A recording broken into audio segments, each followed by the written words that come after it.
Greetings, fellow armchair Imagineers. BlueDragonFive here with another magical installment of Disney Debates, Live Action Edition. Tonight's topics: Best DCOM, what Disney film should never be remade, which Disney villain deserves a live action spin off. That's what we're working with tonight here, folks. So without further ado, let's get real and head to the arena and greet our challengers live and in person. In this corner,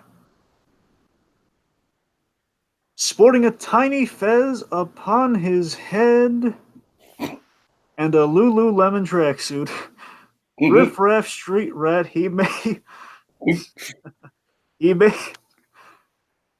be able to pull this off, or he couldn't. If he's able to pull this off, he'll make you proud of your boy. It's Tiki! Lululemon tracksuit. And in the opposing corner, in the past he's gone 0 to hero with some truly Herculean feats, but he can go the distance. But can he go the distance? And he put the Glad and Gladiator. It's Jacob Wile! My daring deeds are great theater. Alright, guys, how are we doing tonight? Pretty good. Dragon, I feel very. I was really debating. I just insert corny 3D Lee pun here. Like I'm in the real world, Dragon. It feels all abnormal. I'm in 3 dimensions. Yeah. All right. Hey, That's a real subsect of people that will actually get that reference. So folks are probably wondering, why cover live action of all things, but just synonymously, this month has been all about the live action, because we got DCOM-orama going on with the Disney Channel original movies, the live action feats of Disney on the small screen, but we also have the live action feats of Disney on the big screen with all the remakes about. But of course, this month we got Aladdin having come out, and you two chuckleheads have seen it. Yep. We both enjoyed it overall. Yeah, I liked it a lot. I thought it was personally probably my favorite of the live action remakes. We also have some live action trailers that came out recently. I believe it was this month, just to kind of put it all under a neatly wrapped bow, assuming that's the case, with the Malificent trailer. So again, that's kind of what's the inspiration. I still haven't watched that. I haven't even seen Maleficent. So, all that said, folks, we're just gonna dive right into it. Welcome everybody who's here so far joining us. We have Donovan Martin, more than welcome. Glad to have you here, and we're so happy to have you. Donovan's becoming a regular viewer. Yes, indeedy. So, all that said, a little refresher to anyone new who will be joining us. Just a little refresher how things work. It's been a while. So, we got 3 rounds. We reveal who has what. Then we go to the opening statement where you want to say all the good stuff, kind of stake your claim, etc., and then we'll fight to the finish. General rule is first to 5 points. At the end of the 3 rounds, I will offer the. Let me rephrase it here. I'm going to offer decoin. Otherwise, for the DCOM of it all, the coin. Decoin. My guess was DCOM coin. Well, sure, but let's just it's a short. I like the coin better than the coin. I mean, me too. But I'm saying I was close. Yeah. So we have so the end of 3 rounds, I will offer decoin to the 2 competitors here, which again they are more than welcome to decline or use decoin if it lands heads. To decline or to use. Yes. Anyway, so if it lands heads, they gain a point. If it lands tails, they risk losing a point. And of course, especially when we get into the speed round, folks, but even just in the deliberations for the 3 main rounds, you guys have a vote too. You guys just kind of share your thoughts. It might kind of help me where I'm leaning towards when I make the deliberations. So again, their fates could be in your hands. Yeah. Food for thought, a little fancy food for thought there. All right. Okay, gentlemen, do you understand these rules as I have explained them here to both of you this evening? Yes. Do it. Let's go with randomizer. Randomizer, Woo. of course, like Vegas. We got a complete alphabetical order here. We're gonna shake it up. Kind of like see where the dice land and see who goes first. And it's me. Big surprise. A reoccurring trend. So that means Jacob, base folks, if anyone's just like privy to why would it just be him, folks, even if Jacob's not on the agenda, usually the randomizer will put Jacob going first. That's just kind of the way of the land here. It's just kind of like, it's the house winning kind of philosophy there. It's like, man, there's no 8 side, there's no 7th side to a dice. How does this work? All right. So it's main event time. Let's get to round numero uno. You guys ready? Y'all buckled in? Y'all strapped in? You hear the safety instructions? We all good? Are you going to do the safety instructions in the Carol Channing voice? Not really.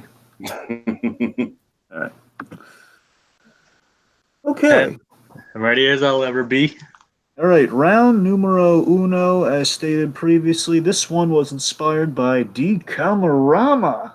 Ooh. Into the Disney Channel original movies. The question is, what is the best DCOM? In other words, what is the best Disney Channel original movie? So, gentlemen, who has what? Jacob, what do you got? I have the classic Halloween Town. All right, Halloween Town. Tiki, what do you have? I have the seminal classic, The Luck of the Irish. Luck of the Irish. Okay, 2 things before I turn it over to the opening statements. One thing, I'll share the other thing right before we go on. First off, I forgot to mention my little co-host here. When you hear R2, that's the bell, and that means I've heard enough, and that means it's time to deliberate. We'll left that out of there, but just for bureaucracy's sake. Do you understand these terms as I've explained them here to you this evening? Yes, but on the caveat that I was kind of sort of hoping that R2 would be the da-da-da-da.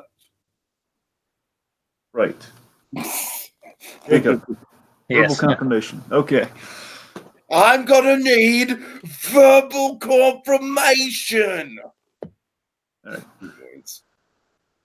Proof that if you give anyone a mustache, they're going to be 10 times more intimidating. Anyway, so opening thoughts. Jacob, hit me with it. Excuse me. And one thing that always got my interest around the holidays, like whenever I think of the holidays, obviously the first thing that pops to my mind is Nightmare Before Christmas. But as far as Disney Channel's television offering goes, it goes to the classic Halloween Town. It tells sorry. Halloween Town is a movie that is sorry, I have a stuttering problem today. Okay. It tells the story of a family that discovers that they're descended from witches. And it goes and as they journey to another town with the creatures of Halloween. It's supposed to be one of the more interesting of the Disney Channel original movies, reveling in the fun of Halloween, always becoming one of the best things about the holidays. Best thing of the holiday. Just the amount of creepy and just the right amount of silly. But always what always follows is an interesting story of accepting who you are and accepting your family regardless of how strange it may be, and also accepting about it. Sorry, I'm kind of sick. But what follows is that it's actually one of the more thought out and interesting, engaging stories in the DCOM lineup. Always the DCOM. Sorry, I'm so sorry. And considering all the stuff, I'm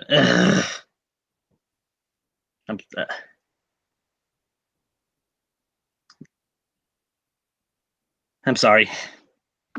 I'm totally faltering here. Would you like to take it from the top? Yes. No, I think I've got it. I'm sorry. Okay, go on. Continue. I'm so sorry. All right. All right. So that completes it for you then. I guess.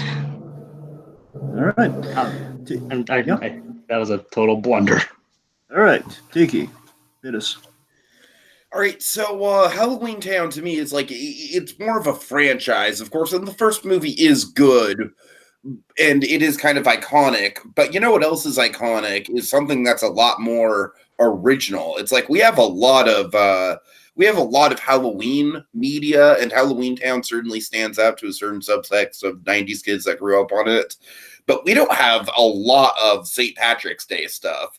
And even though Luck of the Irish isn't even officially a St. Patrick's Day movie per se, it's very much like something that would play around that time and very much kind of like a tradition for people.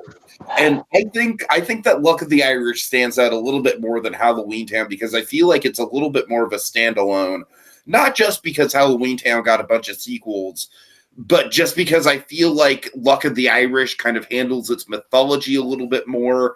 It's a little bit more humble when it comes to visual effects, but the visual effects, especially when it comes to Kyle's mother and how she's transforming and changing size throughout the movie, totally work, totally hold up.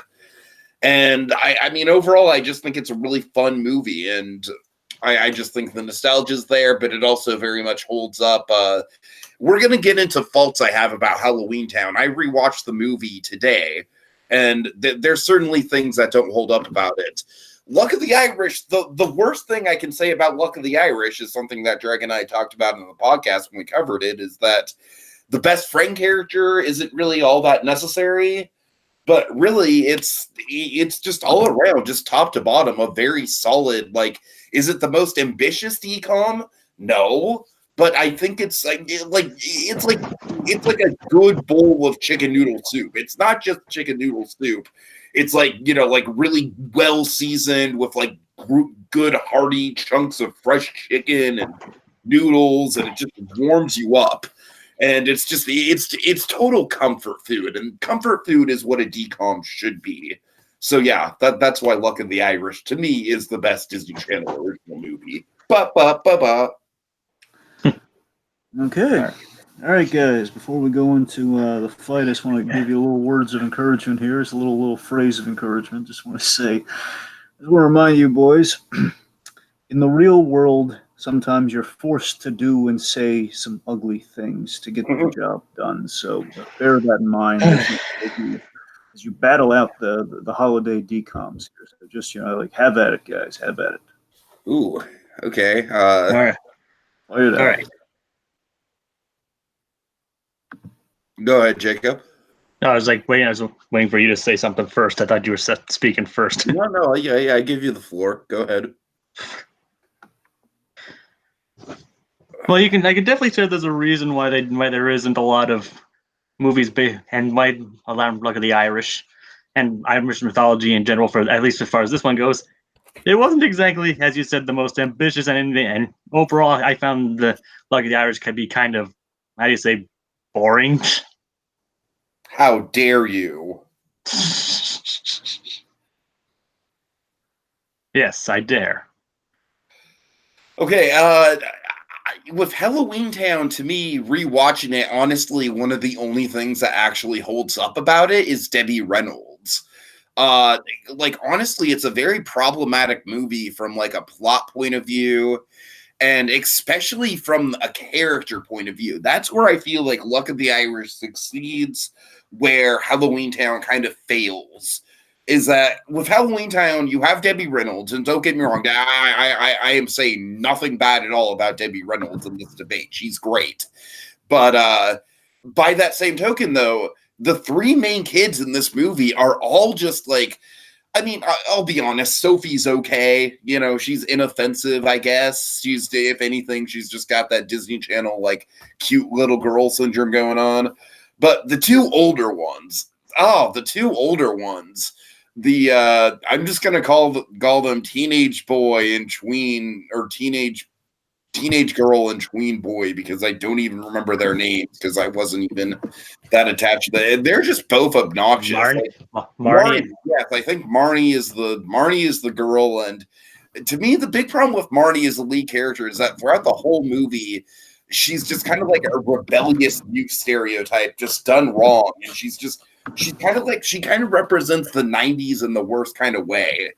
Like, especially in that opening sequence, the movie opens and it is not flattering for Marnie whatsoever. It's like we're just getting like it's like, we're just getting kind of like the bratty kid syndrome of like, oh, hates her mother. Well, doesn't hate her, but it just kind of like rebellious youth. And then the brother, let me tell you about the brother. All right. The brother is one of the worst live action characters I've ever seen in a Disney movie, because he is just like, throughout the whole thing, he's just going along trying to like rationalize everything, and he never gets it. It is just super obnoxious. And it just, to me, those two characters just honestly weigh the whole thing down. Whereas I feel like Luck of the Irish, the worst thing you can say about some of the characters is that they don't need to be there and they're inoffensive. But with Luck of the Irish, you have great characters too. You have Riley O'Reilly. You have Seamus McTiernan is the villain, of course, played by just gonna name drop Timothy O'Mutson in there. You have a Kyle is a relatable character. You have I feel like Kyle's a more relatable main character than Marnie is in Halloween Town. I feel like he's much more down to earth and just kind of wants to figure out what the hell is going on with him and why he's a leprechaun. Whereas Marnie just kind of like, she more kind of like demands to know what's going on with her. Kyle's just kind of like, okay, well, shoot, this is a situation. And I don't know, just generally speaking, I just like the characters in Luck of the Irish a lot more than I like them in Halloween Town. I think that kind of says something. I just overall felt that Halloween, maybe that is true, but I honestly never had a problem with those kind of characters. I mean, I never found you're using a lot of hyperbole there. The fact that I never really found her to be obnoxious or any way, Marnie or Dylan, which is the kid's name, which is the boy's name. I mean, you sounds like you didn't even watch it, considering you can't even remember their names. Well, I mean, I did watch it, considering I remember how many times Dylan brought up the whole, like, oh, we're in a dream. I've just decided we're in a dream. This can't be real. Oh, we're on a bus. This must be one of those late night buses from the Moose Lodge. That writing is just so stale and lazy to me. And Marnie, it's like I said, I feel like sometimes it's for the better that a movie is less ambitious, because I feel like Halloween Town, one of the problems with Halloween Town is like, it is kind of like, it's got the Halloween iconography going for it, sure, but I don't think Halloween Town is like as universally good of a movie that you can just turn on at any time as Luck of the Irish is, because while Luck of the Irish is kind of like it's got a St. Patrick's Day vibe going on, you can turn that on any time of the year. Halloween Town, you have to be in a Halloween mood for Halloween Town. You know what I mean? And that's not discrediting the movie, but I'm saying Halloween Town, even though it's probably the bigger movie, the bigger franchise, I do think it makes it a little bit more limited in terms of just not accessibility, but just when do I want to turn it on? I feel like Luck of the Irish very much has just kind of this casual vibe to it, this casual laid back, like, all right, we're just gonna, we're gonna have some fun, we're gonna play some basketball, we're gonna see some cheesy effects. I honestly feel like Halloween Town, with the mythology, with all the monsters, it honestly kind of tries to do too much. Honestly, I think I don't think the ambition worked against it. I think it actually made the world building and everything a lot more interesting. Like, the town, you can't say the town doesn't feel lived, and a lot of it, I mean, it definitely has a mythology in it. When iconography, it works to its advantage, and they even take a few interesting ideas of its own to do with. Luck of the Irish is just a basketball comedy with leprechauns. But scary, terrifying leprechauns, Jacob. And you also have time travel, and you go back to ancient Ireland. So it does Darby O'Gill and the Little People, and that's a lot better than it. That's what I'm saying, and I want to cover Darby O'Gill and the Little People on the podcast. I'll let the dragon, but we're not talking about Darby O'Gill right now. I'm just saying, if you want Irish, you don't go to this, you go to Darby O'Gill. No. Darby O'Gill. I'm sorry. I'm going to have to put my foot down on this. I apologize to Dragon for the debate kind of devolving into Darby O'Gill. But Darby O'Gill and the Little People is a far more niche kind of like weird piece of like historical pop culture, and Sean Connery's singing, and it's got a weird kind of like tone where it's a musical, but it's also scary as shit in some parts. Look at the Irish. I keep on arguing this, but I think it is true. The best part about Luck of the Irish is that it's such a comfortable movie. It's like a warm blanket. You can just sit down and it's there for you, man. You know what I mean? It's like I do think it's just kind of like you're right. Like Darby O'Gill might get into the actual mythology of Ireland a little bit more, sure. But I just feel like Luck of the Irish. To me, it's like kind of like a big contrast, because Halloween Town, I feel like I'm not going to be the guy who points out the million plot holes about Halloween Town, but there are a million plot holes in Halloween Town. I feel like Luck of the Irish, honestly, the mythology of Luck of the Irish feels a little bit more lived in and natural to me. Does Halloween Town feel like a living, breathing place? Honestly, in some parts, yes. In some parts, no. In some parts, it feels like it's clearly like costumes out of a party city. In some parts, the makeup's good. In some parts, it's a little off. It kind of reminds me of the Star Wars Cantina in that way. And so Luck of the Irish, I feel like it tries to do less than Halloween Town does, but it economizes on doing less. It does less, but it does less better. That's my overall general argument. All right, then. If we're going to go bring in the effects and stuff, all yours is forced perspective and poor leprechaun makeup.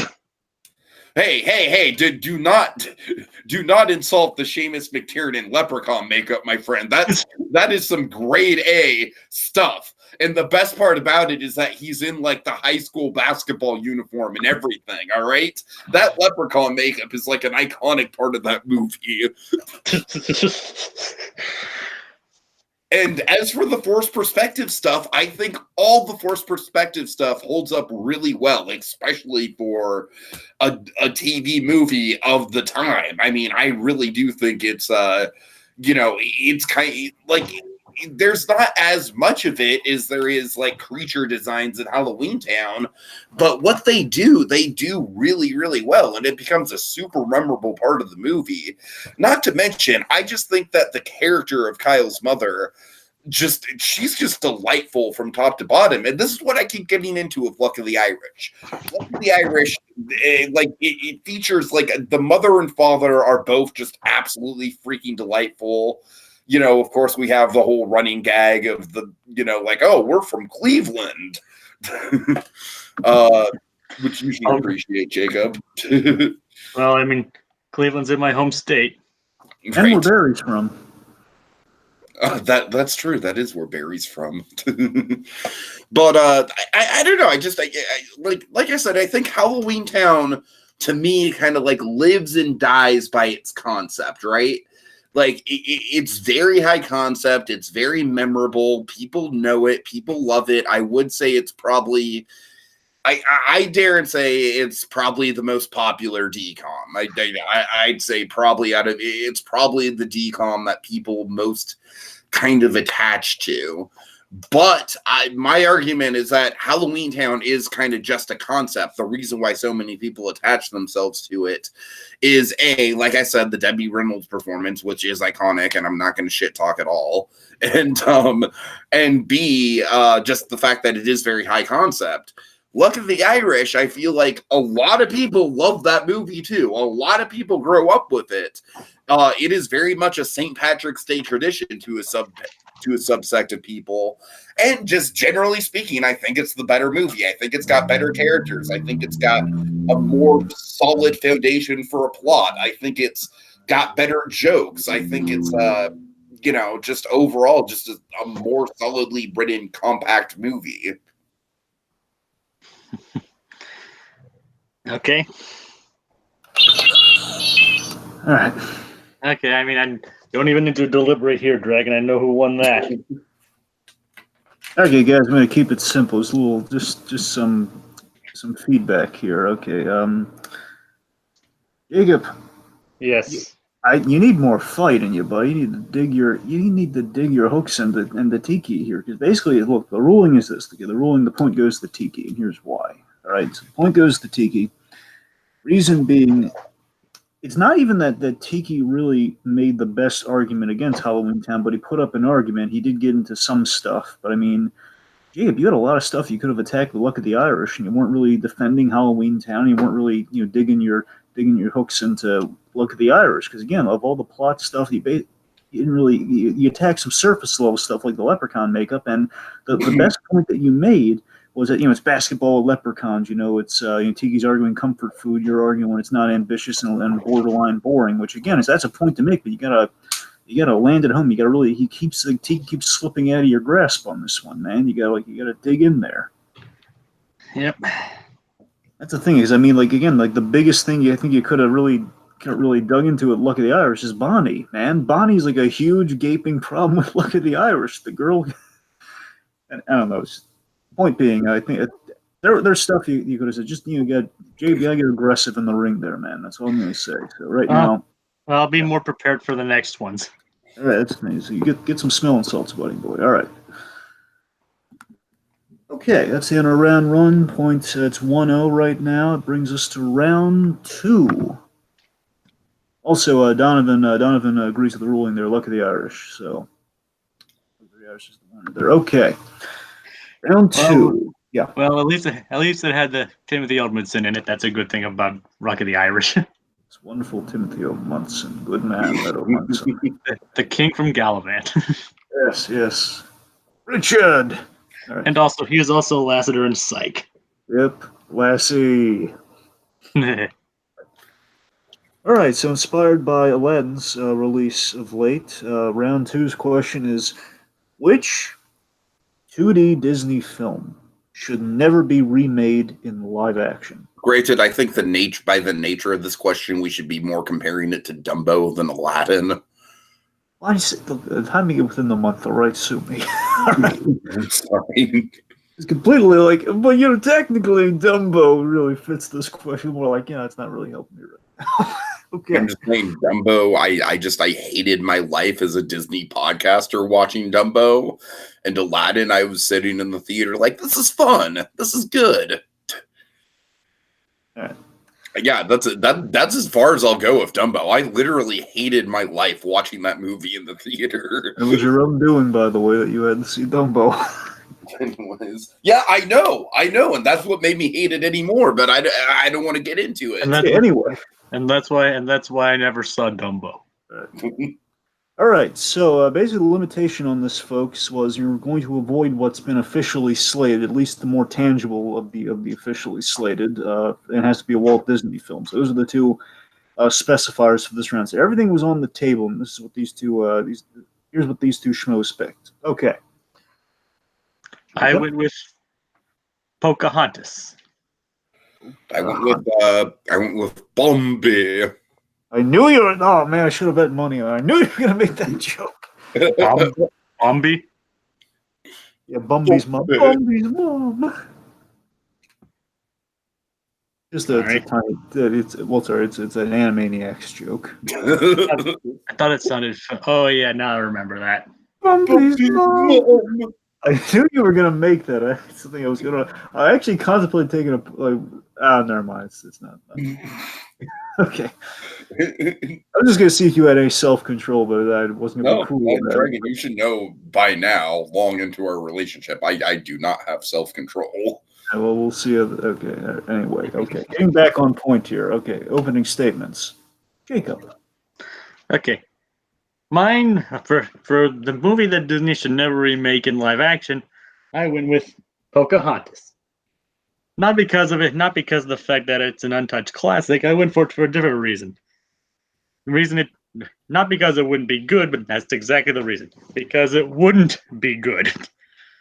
Disney, most of the time, at least Disney, when they remake remake an animated movie into live action, it's one that's generally well loved and respected, and and made with and actually interesting. It would actually be good to be at least have some semblance be good to the original. Like this would pretty much be the case if they pretty much be the case. It'd be like making Dumbo. It wouldn't be very good at all.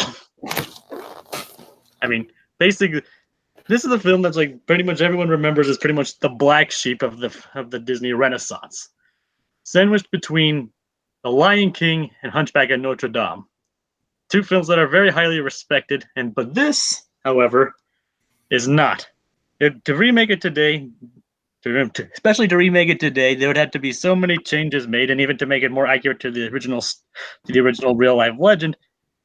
And if it would be wouldn't be an interesting story to follow, especially for a Disney movie. And if they made it exactly the way it would be extremely insulting. And it just wouldn't work. And again, though like Aladdin, it does have human characters, which wouldn't make it easier to adapt. It just, like I said, it just wouldn't work in live action. This kind of story and the way it flows and everything, it would just be a bad move on Disney's part. Okay. Iggy. Bambi. Yeah, Bambi is probably the classic Disney movie that I have rewatched the least, for good reason. Don't get me wrong, as a feat of artistry, it's amazing. Like, Bambi is one of the most artistically accomplished of any animated film in the history of the medium. It just, the background work, I could get into it forever. I mean, just that film looks beautiful. It's like a painting. And to me, that's like the one quality of Bambi that people should remember, besides the whole, like, Bambi's mom getting shot meme, which I'm sure would be done not as good as in the original, so what's the point? Basically, like, Bambi is just so artistically driven that seeing it done in that Jon Favreau, like, CGI animal style, it's not something that I ever want to see. As Jacob pointed out, you wouldn't have any human characters in it, so that's already a and I have arguments for it, but I just think Pocahontas, like, yeah, it's a little bit of a black sheep, sure, but it was still a big hit. It still made a bunch of money. It's still part of the Disney Renaissance, and it still has iconic songs to go off of. Not to mention, diversity is all the rage at Disney these days. With Bambi, I just don't see anything there. I mean, it's like, literally the only thing that people remember about Bambi as a movie is the fact that his mom gets shot. It's like, are we really going to hang a whole movie on that? I don't know. It's like I said, I just, like, even stylistically, I feel like the Jon Favreau, like, hyper realistic CG animal style, I feel like it goes better for the larger than life kind of like African and Indian elephants. Or I'm sorry, the African and Indian animals that we see in the Lion King and Jungle Book. But I just don't think it would translate well to, like, oh, there's a bunch of CGI deer. I just can't see it working, man. Like, live action Thumper wouldn't be nearly as adorable. It's just, none of it would work. It would be kind of a shit show. Whereas with Pocahontas, yeah, there's risk to Pocahontas, but Pocahontas could also be very easily like a Greatest Showman style, like, big, huge spectacle of a movie that everyone loves. So with Bambi, I just don't see any upside to it at all. Okay, all right, that's it. All right, guys. Little word of encouragement going to the round here. Again, this round is all about fear of something you do not want made. So I advise you, in regards to your opponent, put the fear of God into your opponent. Go on.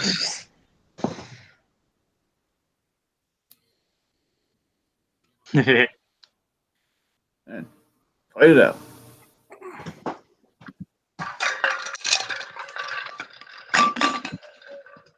We're like covering each other. in the boxing ring. The waiting to get you folks. I was just getting some water. I was just getting some water. Psychological warfare and hydration. Okay, I guess I'll go first then. Oh, I'm just saying, like, I already kind of laid out my arguments in my opening statement, so I'm kind of waiting for Jacob to respond to them. And I'm waiting to see what you say first, so I know how to watering. Battle at the watering hole. Oh my god. Bambi and Pocahontas meet. All right, well, let me get into why Pocahontas would make a good movie. Like I said, there's already the spectacle, there's already the diversity, and in terms of historical accuracy, I think you can do a historically accurate version of the story and still have most of the things that I mentioned, which is the spectacle and the music, and that's like the big takeaways from Pocahontas. Yeah, sure, you don't have the sweeping Romeo and Juliet romance between Pocahontas and John Smith because that's incredibly problematic. But you can do a lot of the other stuff. You know, you can do a lot of the the whole like Pocahontas bridging the gap between communities. You can I don't know. I feel like, honestly, the idea of a Pocahontas movie kind of excites me more than anything else because, like you said, like I feel like there's just enough there to where like you could do a good CG Grandmother Willow. Of course, you'd have a CG raccoon and hummingbird flying around, a CG bulldog. But really, it'd be all mostly human drama. I'm sure some of the set pieces like Color of the Wind would be stylistic, and Friend Like Me and Aladdin just showed us how good something like that could be. So yeah, like I said, with Bambi, I mean, what are the hit songs of Bambi? Love Is a Song and Little April Showers. We'll keep it. Well, Bambi's not. Bambi isn't meant to be. Bambi's not a musical, though. As you said yourself, but even back then, it was an artistic masterpiece, and it still holds up to this day. And even with the remakes and with the updates and technology and stuff, it could bring that kind of mythical forest to life again. It could be an artistic masterpiece in a whole different way.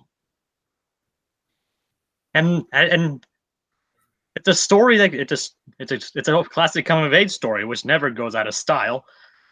It's an epic romance. Basically has has all kinds of nature dramas and if you're talking about like stuff that like if you're talking about like the issues that Pocahontas represents today, talk about another stuff that can be represented today: nature preservation and animals. That's something else that also Disney has been getting into a lot lately. Time to strike while the iron's hot and get Bambi remade. But how exactly are you going to do the story of Bambi when really it's just kind of like I said, so much of the runtime of that movie, if you go back and actually watch that movie, so much of the runtime is like, oh, look at, and I'm not saying this in a bad way, but I'm saying like it's very show-offy. It's very much like, look at these wide panning multi-plane shots of the forest. Look at these striking colors. And I'm not saying that live action stuff can't be good looking. I'm just saying like we're living in an age where we're so, I mean, unless it's something like Spider-Verse, where it just visually like breaks new ground and, just like delivers something that we've truly like never seen before. Honestly, I don't see Disney pulling out all the stops. Like, honestly, I feel like if we were going to see something like that, we would have seen it for a project that was more high caliber, like The Lion King. The Lion King could have been adapted in a very visually interesting way. That wasn't just all CG. But instead, The Lion King looks just like fucking The Jungle Book, and I imagine that that's exactly what Bambi is going to look like. I mean, I could be wrong, but I'm just taking like the probability of it into equation. Like they have a winning formula here, and what we'd be getting with Bambi is we'd be getting yet another in a long line of like factory sealed like remakes that are just like photorealistic CG animals, not as good as the original. Kind of like first draft scripts. I mean, I really just, none of that sounds appealing to me. Like I said, at least with Pocahontas, you have sort of like an interesting thought experiment of like, okay, like we have these great songs, we have to make it more historically accurate, but we can still frame it in the spectacular sort of way. I just think that works a lot more. I like with Bambi, just the mere structure of Bambi the movie, it's just like yeah, it's a coming of age story, but there's not a lot you can really pull from with it. I mean, large chunks of that story are just kind of missing. As you definitely made clear in the last one, less is more in this case. And in the case of Pocahontas, I think doing that kind of story would be problematic. I mean, the spectacle is what, as you said, is what most people remember about Pocahontas, and it'd be basically all flash and no substance. No, I'm saying it's flash meeting substance. That's what I'm saying. That's exactly what the thought experiment of writing a movie would be like. It'd be like, okay, we have to have a more historically accurate take, which would be the substance, but we can also, you know, and that's one of the things I'm worried about with Mulan, is that Mulan's not doing any of the songs. And it's like, goddamn, what is the point of even remaking that movie if you're not going to have the Make a Man Out of You song? I mean, it's just, to me, it seems pointless. It's like, I'll Make a Man Out of You is like a giant subset. It's like a pillar of late 90s music culture for 90s kids, right? So I'm saying those songs are just like, you know, they're so entrained in the pop culture landscape. And let's be honest here, Pocahontas, it's not a great movie, but it's got a banging score, man. It's got a kick-ass score. I'm not going to get into like each song individually or anything, but like at least 4 of those songs are just like awesome, like top 10 charting, you know, just like really damn good. You know, like Colors of the Wind, Just Around the River Bend, even Savages. That's not like a radio hit by any means, but Savages is a song that a lot of Disney fans like, and they feel like it, you know, it just represents the conflict of that movie really well. Like I said, with Bambi, it's like there's like with Bambi, there's an element of like, if you show man as like a character, then it loses the, you know, kind of the godlike threat that man imposes on the story. But if you don't show man at all, then I feel like that's a little harder to get away with now, artistically speaking, than it was back then. And you really have to have someone who's very skilled with suspense to make it work. I'm not saying a Bambi movie couldn't work. I'm just saying it'd be a lot harder to pull off. You'd have to have a way more ambitious, like both in terms of visuals and in terms of like, you know, focusing in on the actual conflict of the movie. You'd have to have like a way more ambitious team behind it. Whereas I feel like Pocahontas, even if it's not a great movie, you know, like it's relatively easy to turn out at least an Aladdin style crowd pleaser with Pocahontas. Now you see, these remakes obviously offer a way to. Nobody ever said that the movie, that Bambi, even had to be like shot for shot remake of the original. They can add or even take away certain elements that made the original work. And then, heck, I remember you once having a pitch about adding man to it, like having man recast into a movie or whatever. I mean, you yourself admitted you'd actually like to see that. I mean, I'm not going to use that against you or anything. I'm just bringing that up.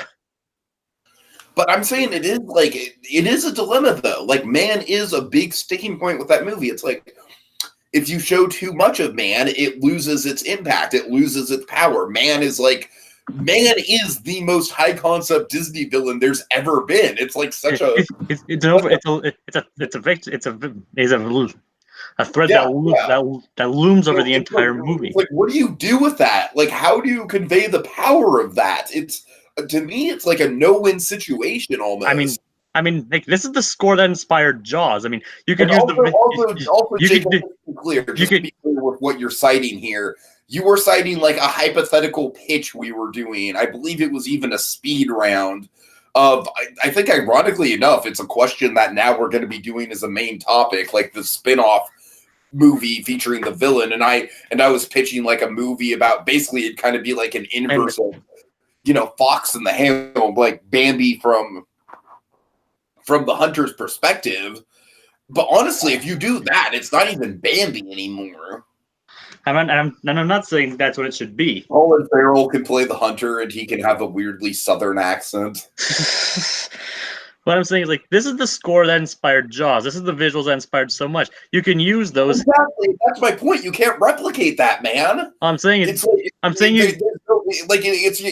eternal. It's just like, it's so federal. I'm just saying you could use that you could use this to your advantage. Take things up a notch. With Pocahontas, it'd basically it could almost technically be considered a downgrade. Well, let's be honest here. I think you and I can both agree that all these live-action remakes are just downgrades in general.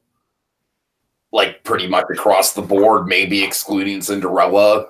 I'm not gonna I probably won't deny that.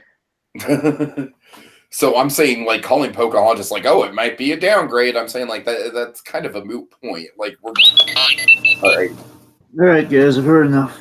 All right, that was much more spirited, Jacob. I put up more of a fight that time. Like I said, I was more prepared for this one. All right, guys, here's what I'm feeling. Again, a vast improvement. I will Are you feeling it now, Mr. Dragon? Sorry. Anyway. Yes, this vast improvement, guys. Vast improvement. This one's much more even bout. Now, I'm going to rule in the favor of... I'm going to rule in the favor of Tiki on this one, but it was really... Here's the thing. Jacob, you made a vast improvement, but it's just the simple fact that, again, Tiki, I think he...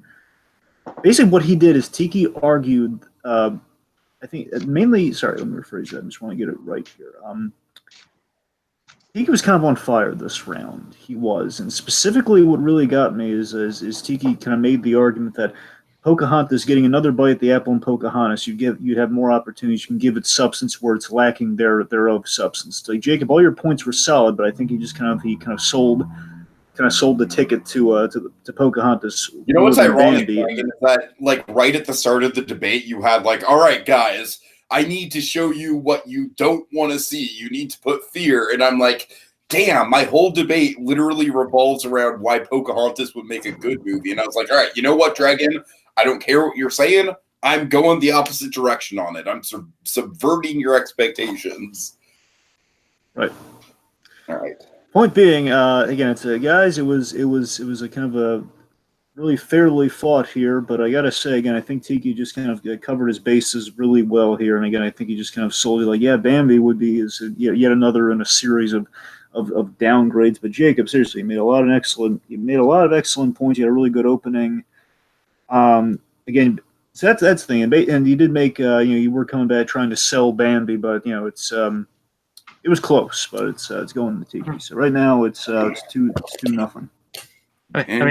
I mean, honestly, I thought I was lost when I did the whole diversity point, but then I remembered the whole Disney nature thing. I mean, honestly, that's the one thing it may have helped you, Jacob, is that the diversity cell. I thought you may have. Sorry, let me rephrase it. Basically, I feel if you made more a point about what the diversity wouldn't or would not fly, maybe that might have. I don't know. Maybe that would have made things go in your favor, but again, it's kind of a lens of. And the reason I didn't go that I didn't go with it for several reasons. Of course. I mean, okay. Let me read some comments though from Donovan Martin. We have some.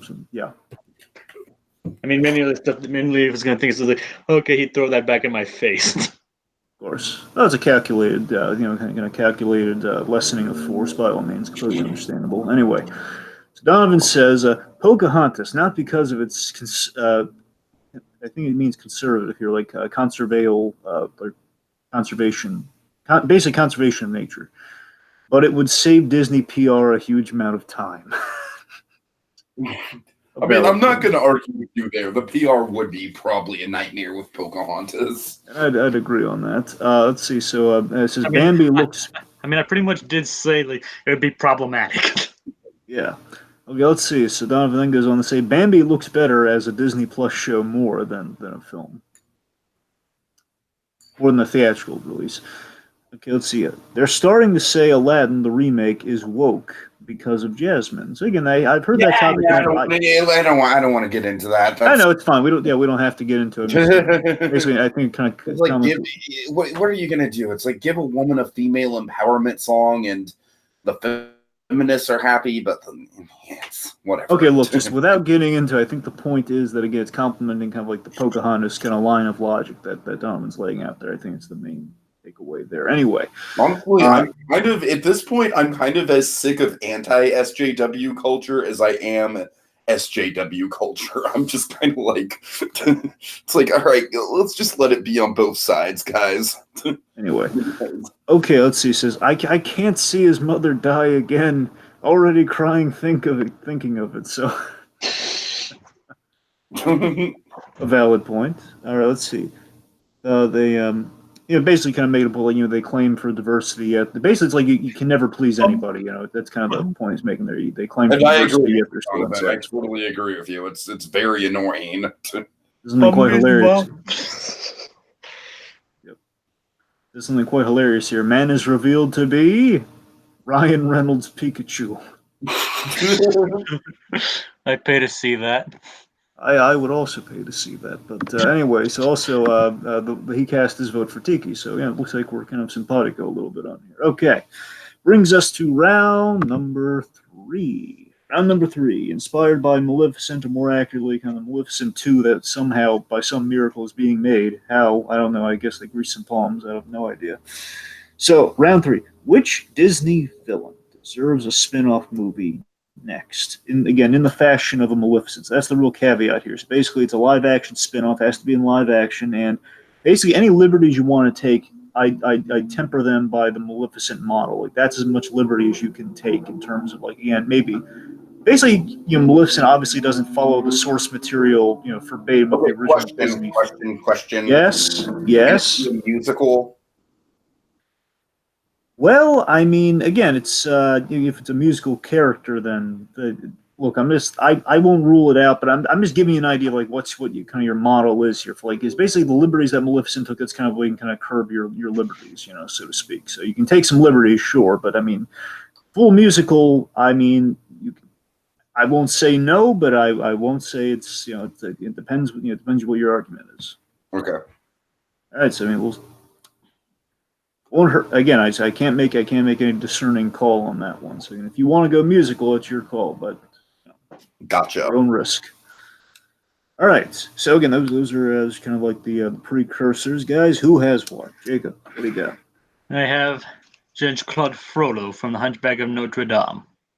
All right. Tiki. I have Hades from Hercules. Hades. Okay. All right. For anyone who's confused and not a Broadway person, this picture is Ken Page playing both Frollo and Hades on stage. Hades from the recent smash hit Broadway show Hades Town. Same character, just not Disney canon, but still, it's still Hades. Anyways. Also, Donovan cast his vote. By the way, his was for Jafar. That's who we would have gone with. Well, we couldn't go with Jafar. Yes. And considering his movie just came out. If we do Jafar, then I just want to see the twisted version of Jafar. Right. This is all your fault, Jafar version of Jafar. Of course. All right. Know your place, Jafar. I mean, admittedly, that line was pretty close. Opening statement, Jacob. All right, you know who he is. He's Judge Claude Frollo. Despite the movie not having universally the best reputation as others, one thing has always been known, and always been held above others. The villain, Judge Claude Frollo, is without a doubt one of if not one of the best Disney villains of all time.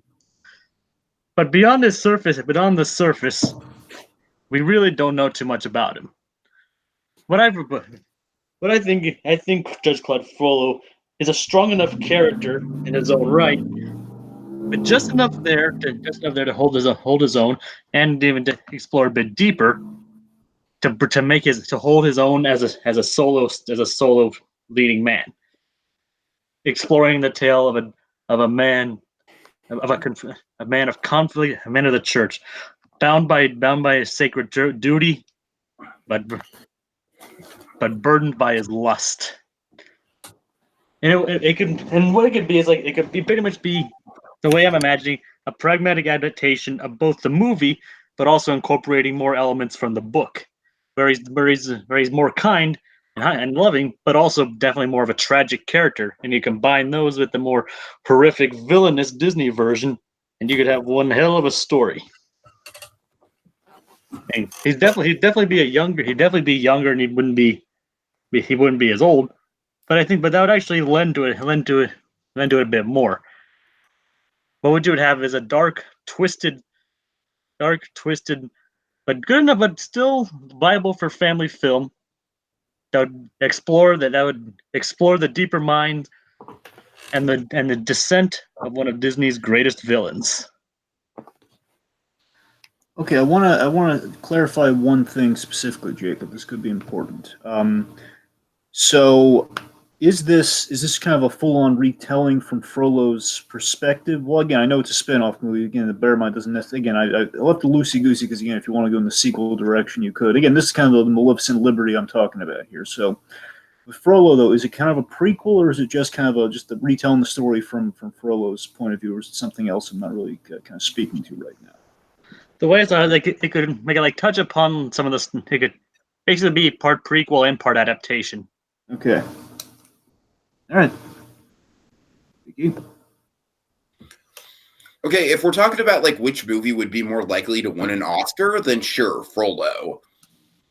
If we're talking about what would make the better Disney movie, then Hades has Frollo beat hands down. I mean, Hades is the fun, right? Like, Hades is the over-the-top, like, it's always a party with this guy. Not to say that there's not tragic backstory with Hades that you can explore. I don't want to bore you guys with the details, but suffice to say, the Odysseus myth would be something where, Hades captures Odysseus's lover, Eurydice or something. I'm sorry, it's a hard name to Euripides. Yeah, I think it's supposed to be Euripides, but yeah. Euripides. Euripides. And, I don't want to bore you guys with the details, but suffice to say, by the end of that story, even though Hades is technically the villain of that story, you end up feeling a little bit of sympathy for him. You end up feeling a little bit of like, oh man, like that was a saga. And that's the exact kind of story I want to tell. Hades is the character that has backstory to him. But by the same point, because it's Disney and because it's a live action thing, we can have origin stuff. We can have Hades training with Phil. We can have, maybe a puppy version of Cerberus that's still big, but, not quite pregnant yet. Of course, Odysseus and Eurydice would be kind of the main characters interacting with Hades, and the whole story would kind of revolve around that. It would be adapting that myth, but by the same token, you'd still have the Disney stuff in there. So that's my pitch. Dragon, to answer your question of like the timeline stuff, it'd very much be a prequel movie. Okay. Like pre Hercules, Zeus would still be in it. You'd have the rivalry between Zeus and Hades, the brotherly rivalry. You could even work in Poseidon into the mix as well, kind of like working like the river Styx and all that good stuff. Just see how Hades came to power as the Lord of the Underworld, see the personal tragedy that is the Odysseus myth and how that came about and how he lost the love of his life due to greed and self-obsession. And it's just you've got the workings of both a powerful story and something that's incredibly visually dynamic, and also something that is very, very memorable to a subsect of people. Not to mention, I feel pretty strongly about this. James Woods reprised his role, baby. James James Woods just completely owns the role of Hades in the Disney universe. And I feel very strongly just give him like kind of like a blue skin tone, maybe like I don't know, the way I picture this this look for him is it's a little bit like more like blue is in kind of like a burnt style blue, right? Like he's a little bit more charred than the genie, there's like more of a physical presence to him. But of course with Hades, the main thing you need to do is you need to give him the fire on the edges of his hand and the fire hair. I feel like all that would work really well in live action. I realize I'm rambling, so I'm just gonna let's just get into it. It's suffice to say, as you guys can probably tell, the idea of a Hades prequel movie has been in my head for some time.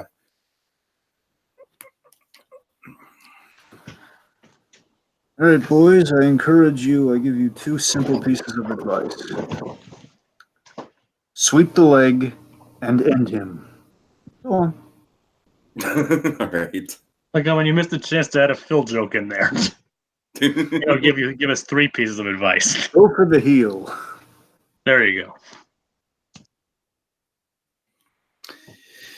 Yeah, I mean, I just like with Frollo, he is a captivating character. There's the very obvious, and Jacob, I hope you're prepared to defend this, because to me, this feels about as obvious as like, oh, Dick Van Dyke has a shit accent in Mary Poppins.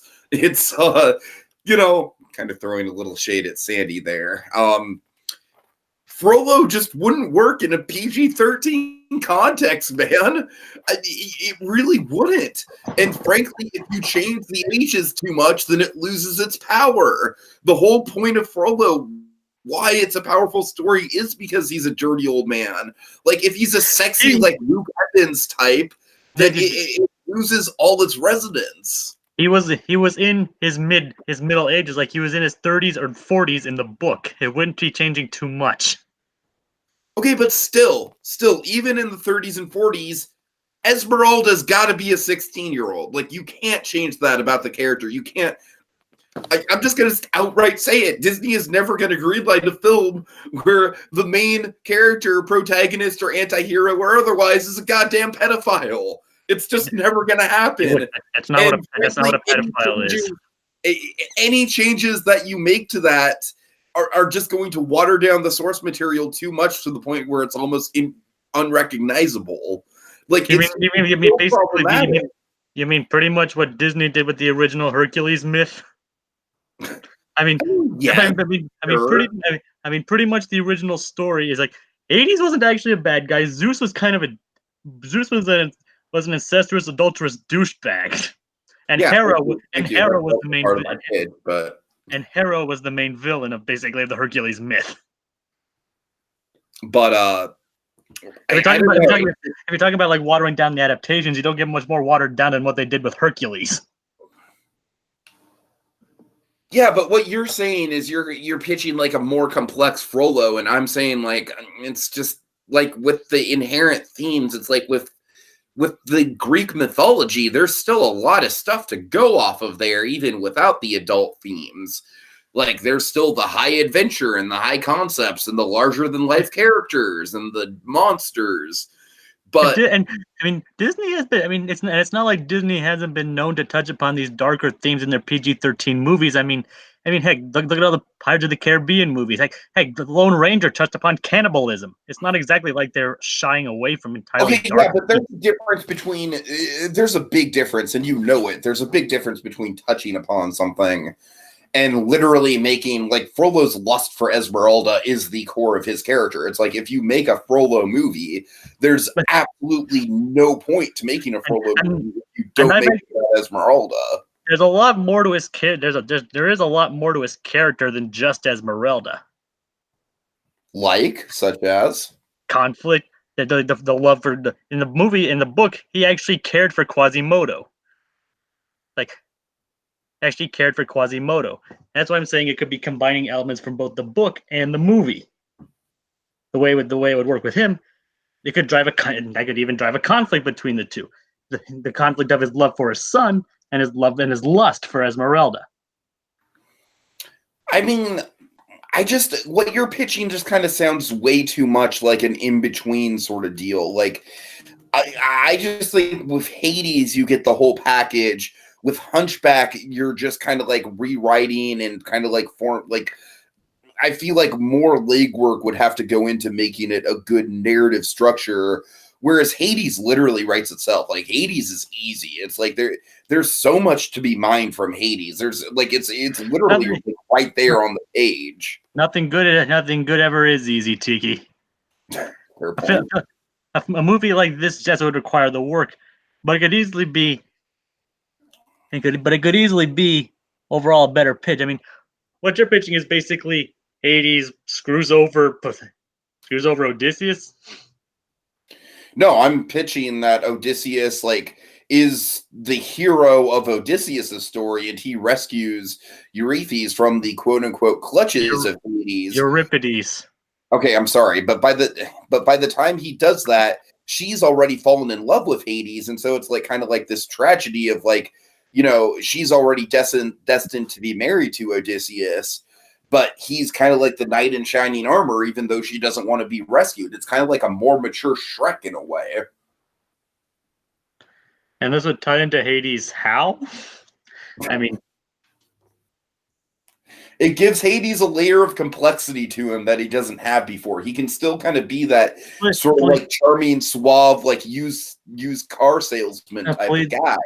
I'm pleased that humor to him, but this makes him a lot more human. There's a big human tragedy to this guy. I'm pleased that'd be about as deep as a puddle. Okay, I mean, if you're saying that Greek mythology is like not deep at all, then sure. But Greek mythology very deep and complex. Like, the whole idea of like being the captor who turns and gets a humanity, and then at the last second is like loses the humanity that he's been given through this woman. I think there's a very, very deep level of sympathy there. I mean, it's almost kind of like what would happen if Beauty and the Beast ended, if Beauty and the Beast ended with Beast marrying Gaston. That's literally the Odysseus myth. Odysseus is Gaston in that situation.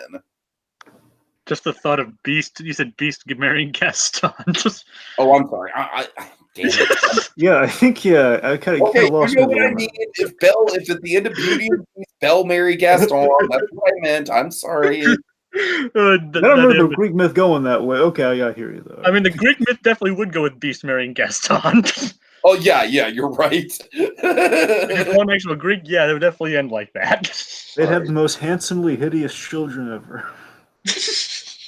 I'm not gonna hold that against you. Just that image just won't ever leave my head now. The Beastie Boys. Yes. All right, but yeah, I mean, generally speaking, like I said, it's like he can, honestly, how he sways said woman is, the used car salesman like tactics, but he does fall deeply in love with her and he does care for her. And at the end of the day, when Odysseus does come to claim his love and claim what is rightfully his, it is very much kind of like, well, damn it, shit. Now I have to just kind of like sit alone in my throne room and be the lord of the underworld, but I have no human connection now. I mean, to me, that's deeply tragic. I mean, but at the same time, you can still tell a really interesting, cool story with, of a lot of cool callbacks and, member berries and all that kind of in the background. It just doesn't seem like it has a lot of conflict beyond like, oh, Odysseus just takes Euripides away from him. It just feels kind of anticlimactic. It's not anticlimactic that it ends on a bittersweet note. Some of the greatest movie endings of all time are bittersweet. Yeah, I know. But how would that work for Hades? How would that work with this version of Hades, though? It'd basically be the complete opposite of what he was. I mean, you said it would be a great Disney movie. I mean, as you said, and this is the Hades we're talking about. It'd be a great Disney movie because you frame it against all the cool monsters and against, you can have all that stuff still. The monsters and sequences where where Odysseus is like fighting Cerberus to get into the river Styx. Yeah. You know, you can have all that sort of stuff. And yes, but Disney is personal story. Disney is also known for their deep, complex characters. Frollo would be a perfect exemplification of that. He's a deep, twisted, moral character. I'm sorry, but just to clarify here, Disney, like live action Disney remakes aren't really known for complex characters. I mean, they're really not. And I'm saying Frollo could be a way to rectify that. I mean, you pretty much described what you just described is like, I'm embittered because some guy stole my love of my life from me. I mean, he doesn't seem very torn over. He's just like, I'm very bummed now. But with Frollo, it's a driving conflict. It drives his whole character. He's a man torn between his faith and his feelings.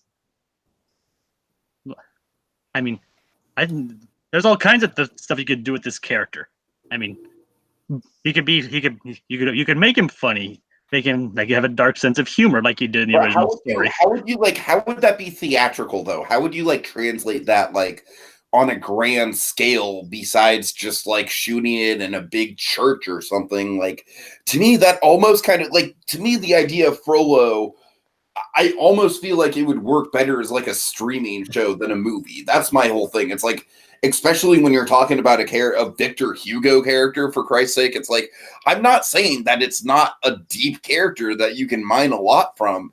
I'm just saying in the context of like a one and done standalone side movie, you can't get all that there is to mine from Frollo in one movie. I mean, there's a lot there, but by the same token, I'm saying a lot of it is so complex that you kind of need more than one story to tell it.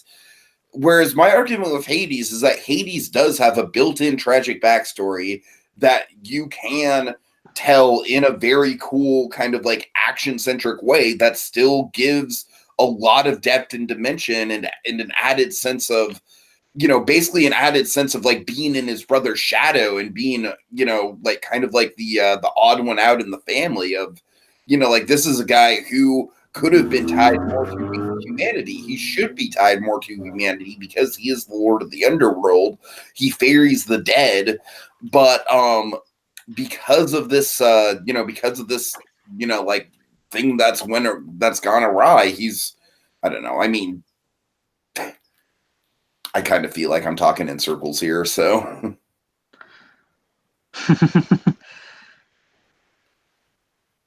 Okay. Sorry.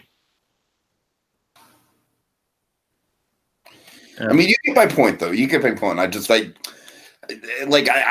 feel like I have probably too much of a pitch. That's probably my problem with this debate. That's probably what's going to lose me the argument here, is that I focused too much on the actual pitch and less on the argument. But I mean, in my mind, I feel like the pieces are there where it's like it's a lot less. There's a lot less red tape to go through to get to a Hades movie. I mean, not necessarily. I mean, and built-in backstory. I mean, there's not really a lot not to go on with your built-in backstory. I mean, well, I mean, it's literally like the built-in. I'm saying it's literally a Greek myth, Jacob. It's like you can't get more built-in than that. It's literally mythology. And pop and the Hunchback of Notre Dame's been part of pop culture for over almost 200 years. I mean, through various adaptations. The story of Hades and Orpheus is a story that's literally as old as time. It's like it dates back to ancient times. All right, boys. Oh, man, that was a rough one. All right, this is an interesting one here. All right. Oh wait, okay, I was going to say something, but I'll wait till you give your ruling. All right. First off, I just want to know out of curiosity's sake, Tiki, did you change your actor for Hades at the last minute? Wait, did I ever say that I had Patrick Page as Hades? What do you mean, Ken Page? Oh yeah, Ken Page, right. Yeah, neither of us ever mentioned actors. Yeah, I never specifically told you that I was casting him. I just Well, told no, you. you said not Kip. Said James Woods. Okay, so let me be clear. Okay, I assumed you're right. You never said. I just assumed based on going out of your way for the Ken Page thing. I assumed he would be your pick. Not that you had to. I was just when you brought up James Woods, I was a little surprised, but you did confirm James No, Woods. I mean, I'm sorry. I didn't mean to ever. No, I never meant for you to assume that Ken Page was my Hades. I mean, first of all, that'd be kind of weird considering that Ken Page played a non-canon, non-Disney version of Hades. I feel like that's also a conflict of interest there. But secondly, I do think that James Woods would really work in a live action context.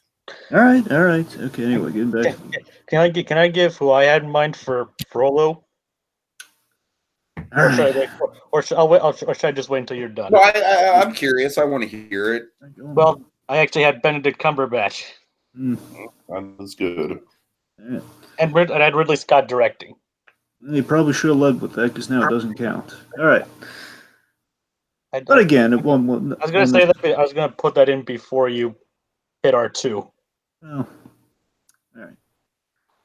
Okay. Guys, this is a tricky one. You guys are both on fire this round. You both did a really excellent job.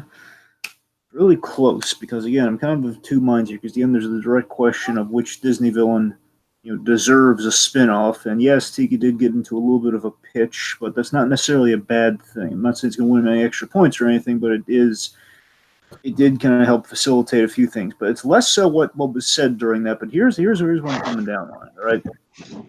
I was in Jacob's favor for a large majority, and I was fully I was going to give Jacob the point, but Tiki said something towards the end that surprised me, and I feel was kind of one in his favor. He began to start making logical sense towards the very end. It was like, okay, he's making some valid points here about kind of Hades being the commercial pick, and he's saying stuff I was kind of waiting for him to bring up at the very start. That I was like, okay, well, he's not really dipping into this. He's just kind of talking about like this kind of this obscure like Hades plot that he wants to see until he really brought up towards the very end. Hades is marketable, and you have again just kind of a sympathy for the devil type story type. Again, so basically. Getting into that towards the very end, but Jacob made a myriad of very solid points that were pointing at, Pirates of the Caribbean, Lone Ranger. They've kind of skewed towards the dark territory. And the main thing I really wanted to hear from Jacob were two things. One, again, the point they kind of made a little after the bell there, unfortunately, with Benedict Cumberbatch and Ridley Scott. I feel, again, if you kind of that would have sold you the marketability.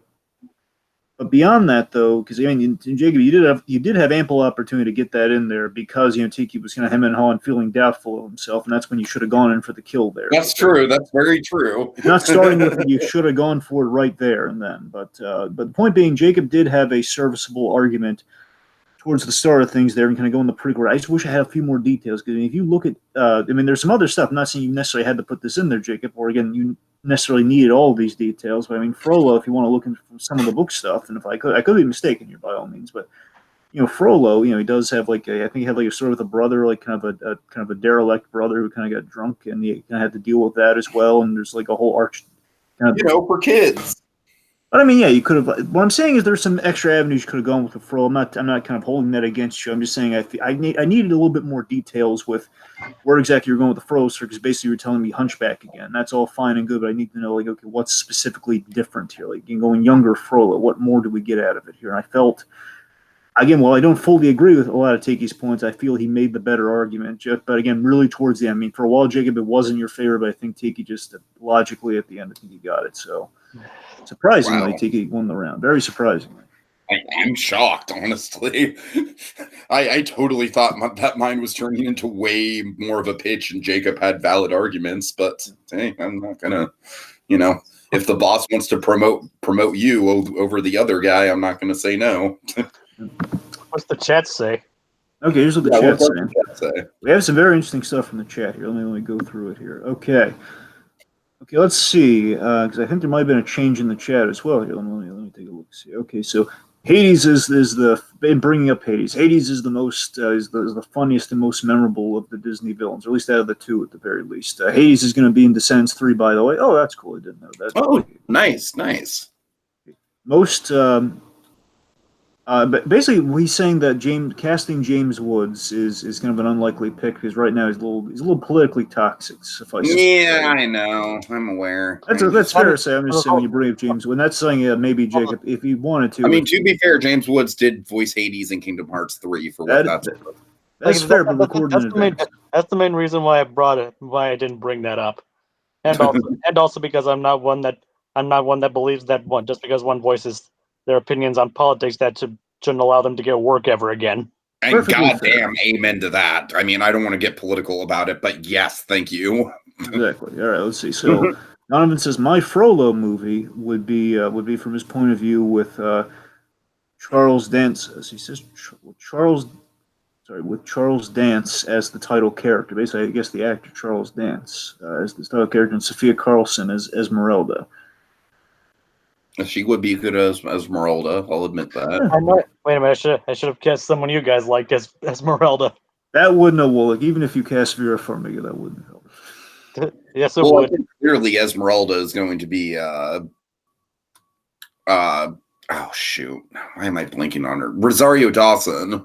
That'd be a great one, though. That would have been amazing casting if you picked Rosario Dawson, though. All right, let's see. So anyway, basically, I think Donovan's main vote that was cast is anyway. I'd be down for Hades. So it sounds like he was really in favor of Hades, but he also got some updates here. So it sounds like Hunchback. He says Hunchback is happening. Of course, that was announced. Basically, his question like how official or do we have a date on or anything quite yet? I don't know how. I mean, Hunchback is happening, but I still think a Frollo, by the parameters of this question, a Frollo spinoff is still fair game. Yeah, no, it is fair game. I'm just saying as a kind of a tangentially kind of connected thing to bringing up Frollo. So I don't know if there's any recent development with Hunchback, but he did bring up that Josh Gad is producing. That sounds like news to me, which implies I knew Josh Gad was involved in some way. If Josh Gad's producing, it implies yes. From what I heard, I think it's like he's producing it and is in the talks to play Quasimodo. Yes, that's what I would hope for because I think Josh Gad would be an excellent choice for Quasimodo, personally. I'm still I'm in love with the idea that I had of Doug Jones playing a practical gargoyle. I'm down for that too. I mean, All right, also says, okay, so by the way, so recently today, Disney, they released some Onward photos from the new Pixar movie, really? Onward. Oh, nice. They look really good, by the way. I've seen them. It says, featuring Tom Holland and Chris Pratt. I think we get a look at their characters in the movie. You know what? I'd love it if they actually managed to get a trailer in front of Toy Story 4. I doubt that's going to happen, but I miss that tradition. I mean, these were fully rendered images. These weren't just concept art. This is images from the movie. So, I mean, we might. I'd love it. I'd love it, but we'll see. Well, who knows? It's a year. It's over a year, about a year away. So who knows? Right. All right. Also, Donovan points out basically, I believe in response to the kind of the pedophile debacle between you guys here, because I remember basically Jacob countered Tiki's point immediately when Tiki said, essentially he's a pedophile, and Jacob was about to say, no, he's not a pedophile. I think he's about to cite the actual definition of. It's a phebophile. Exactly. There you go. Anyway, and I think Donovan's response. I mean, that was more semantics than an actual argument. That's why I didn't harp on it. Well, sure, and also basically got a reaction for Donovan. It seems like he's getting a lot of emojis, and then follow that, but why would you say that? Right, because it's the truth. Because in the novel, Esmeralda is 16, and he's in his 40s. I mean, it's the honest truth. Well, but, I'm not going to deny any of that. I don't want to sound creepy or just begin. We're talking about Frollo, so bear in mind it's going to be kind of a creepy conversation when you really think about it. But I could have sworn I thought the legal definition was 12 and under. I thought that's what and I think that's what I thought. That's why I thought Jacob was going with the whole 16 thing. Pedophile means prepubescent. Pedophile means pubescent teenagers. Gotcha. I don't know why we're bringing it up here. Okay, I'm just going through the comments here. All right. Anyway. Right. Oh wait, no. Okay, I'm sorry. Here's what Donovan's saying. Here's what all that was in reaction to. That was meant for the Beast and Gaston marriage. Tiki's blonde. Right. Makes more sense why he'd react. Yeah. Yeah, that makes a lot more sense. Yeah, there you go. Okay, that makes a lot. Basically, the reason I was thinking that because then he says, "What if you cast a 21-year-old as to pass as the 16-year-olds?" That's why I assumed that one was kind of tangentially. Well, I mean, it doesn't matter who you cast. The fact I know. I'm saying now the point is moved. I'm just saying let's move on, please. All right. Or go back to stop marrying the beast. I guess, as I pointed out, that actually would be accurate in Greek mythology. Yes. I mean, Oh God. Greek mythology is pretty messed up if you think about it too much. It is, especially the original, like in Hercules, if you followed from the books, it's like, oh God, that's horrifying, all of that. Anyway, so we're moving on to the speed round, folks. Speed round, of course, 30-second statement followed by 15-second. Oh, right, sorry. Coin. So, let's go to the coin. The coin. Okay, guys, onto the coin. I'm going to go to each one of you guys and ask you if you feel like flipping for it. Jacob, do you feel like flipping for it? Do you feel like risking it all? Well, I literally have nothing to lose, so why not? All right. I mean, can Jacob get a negative? I would toy with it, but nah, I'm not going to be that mean. Okay, then honestly, I don't think he should flip if he has nothing to lose, because the whole point of the coin is that it's like a gamble. Of course, you'd make that point. Get argument. Okay, well, you're the judge, so what do you say? Other by that logic, Tiki, you have to flip. Well, no, because I literally have something to lose if I flip. Exactly. I mean, if I can't, you have to. All right, look. The fact of the matter is, do you want to flip or not, Jacob? All right, if you want to flip, you can. You're not going to. We won't subtract negative points. All right, just. I'll flip. All right. Oh, snap. Well, you've lost nothing, so good for you. Yes. All right. And I am going to keep my 3 points. Thank you very much. Okay, so we're getting to the speed round now, officially, which means we're getting to the speed round now. And we're playing the 5 points. It means Jacob has a bit of an uphill battle here, but he needs to. It's happened before. Yep. It has. I've won from speedrun questions alone before. He has. So, of course, folks, it's a 30-second statement followed by a 15-second rebuttal, and we're going to go into the speed round questions. Play into 5. All right. Okay, again, I'm going to hit you with one that's definitely topical. All right. In celebration of the 40th anniversary of the Muppet movie, what scene in the Muppet movie most reflects Jim Henson the man?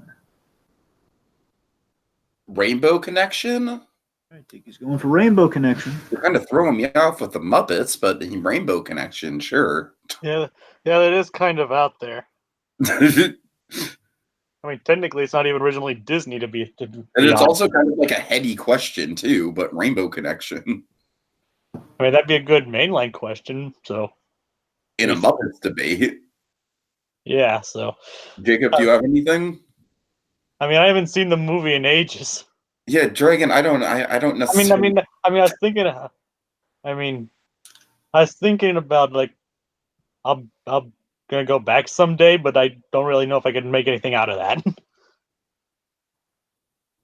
Yeah, I don't necessarily think this is the best one to lead with, Dragon. Are you kidding me? Literally, the anniversary is this. Oh man, guys! Okay, I'll give it some thought. I mean, can we make it more simple and just say best moment from the Muppet movie? I'm sorry. I can't believe this. I'm sorry. This is a very head trippy question here. Oh, I'm sorry that I challenged you in a debate. I'm sorry. All right, look, we'll stick with the Jim Henson thing. We'll stick with the Jacob. Do you have anything? Okay, you're going with I feel like the obvious answer is. Oh wait, I know another one. Hold on, Jacob. If you want Rainbow Connection, I have another one I can take. That sounds bad. I mean, you're handing this to me. You're handing the obvious one to me, and then you're going with something else that I don't know about. It feels like if you can't think of anything else, there is another one. There is another. Okay, I'll go with Rainbow Connection. All right, and I'm going to go with the Rich and Famous contract. Okay. All right. So, Jacob, you sure you want Rainbow Connection? Because you have him over a barrel right now. Yes, I'll go with Rainbow Connection. All right. Okay. Just give me one second. So, who technically goes first? Since you go first. First. I go first. First with Rich and Famous, and then Jacob, you're going to have Rainbow Connection. Okay. All right. So yeah, honestly, this is kind of like a duh moment, like in the moment talking about it. Like, of course, this exemplifies Jim Henson. The rich and famous moment is literally Jim Henson's career in a nutshell. It's like it's a whole punchline about how Jim Henson had to like scrap and save and work and work and work and put all this effort and work into getting famous. And of course, the rich and famous contract is just this excellent, perfect punchline of like, all right, and you got Orson Welles, just send in the rich and famous contract.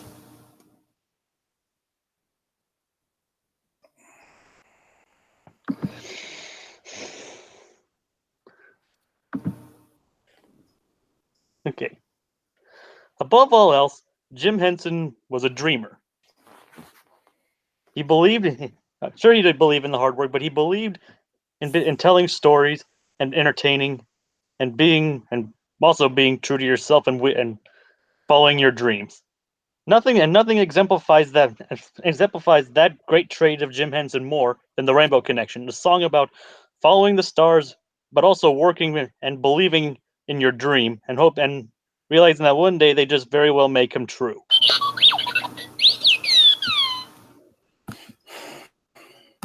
Rainbow Connection is a great song, but I feel like this moment is more in the spirit of Jim Henson and the Muppets. You've got all the Muppets in there. You've got a good sense of humor that's missing from the Rainbow Connection. The Rainbow Connection doesn't have any jokes, and that's what Jim is known for.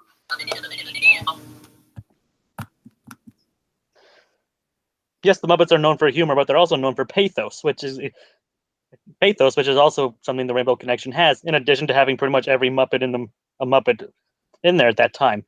Jim Henson, as I said, he was a dreamer. He was a builder and a dreamer. And this exemplifies it better than anything else. All right, so of course I'm going to remind the viewing audience they can also cast a vote that'll be seriously considered.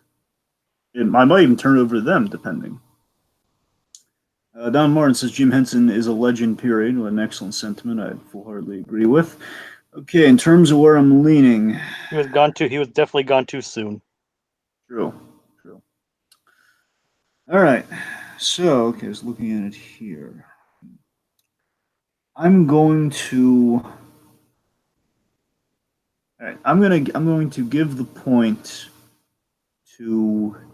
I'm going to give it to Tiki. Right. All right, so I'm going to award the point to Tiki because I think he made an excellent point how it is kind of a joke on the history of Jim Henson's career, economized. I wish he would have kind of stressed a little bit of the pathos within that scene, but I feel Jacob kind of accounted for that. I mean, I try. I did the little. He scrapped. He saved. He built up, and year after year, I tried to get the pathos in there. I only have 45 seconds. You only have 45 seconds, sure. All right. I mean, and mine was pathos. That's what I'm saying. I think you accounted for it well. Don't get me wrong. I mean, again, I felt yours was a little repetitious, Jacob. I think that might hurt you a little. So it's a lot like following his dreams and following his dreams. I didn't say this. I didn't say that both times. I said he was. You literally said that Jim Henson was a dreamer 2 different times. I mean, I also emphasized that he worked hard and it exemplified it. Right. Point being, so right, Jacob, it's still an uphill battle, but you're not out of the game yet, man. You need 1 point. Yeah, just one more question. Okay, just to like for historical purposes here, if I win this next point, is this going to be the first clean sweep of a Disney debate? Yes. No. Wait, are you sure? I'm pretty sure he's swept plenty of times before. I honestly don't think so. I'm sure he probably did against Sandy a couple times. I feel like even with Sandy, like we've given him pity points in the past. Well, I'm not saying I'm not saying this is a slight against you, Jacob. I'm just saying I'm kind of like this is like a great moments in sports for me right here, potentially. Right, so either way, we have a record break. We have a record moment here. It could be the ultimate comeback for Jacob. Hit us, Dragon. Hit us. Well, I mean, I've had comebacks before. Remember, there have been times when I've had nothing and still won. Exactly. I mean, I know. I'm just saying, potentially this could be a great moment for me. And then there are times when I was leading and you ended up winning. Okay, I got a number. I'm not writing you off, Jacob. I know. I'm just. I win, this will be neat. I'm just defending my title, damn it. Okay. All right. All right. Okay. I'm gonna hit because you guys. I'm gonna hit something that's kind of synonymous with the two guys who cover Ducktales right now. I'm gonna hit you with something tangentially related to your coverage of Ducktales. All right. I'm gonna hit you with something on equal footing here. Okay. Okay.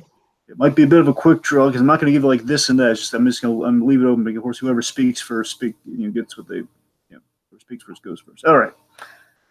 What should the next Disney rebooted series be? An existing series coming back in the vein of DuckTales.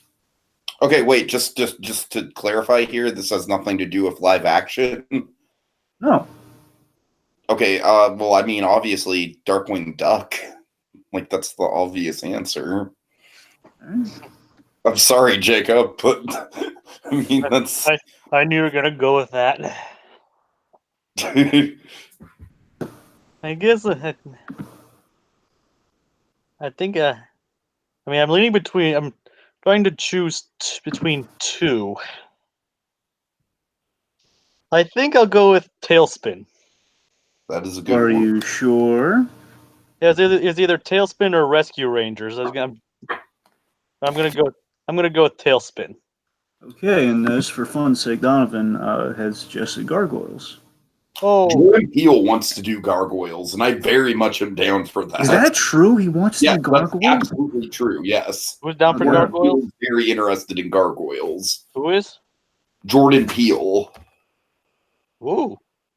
That has my attention. I haven't watched all of Gargoyles. I'm excited about it. I mean, Gargoyles is up there, but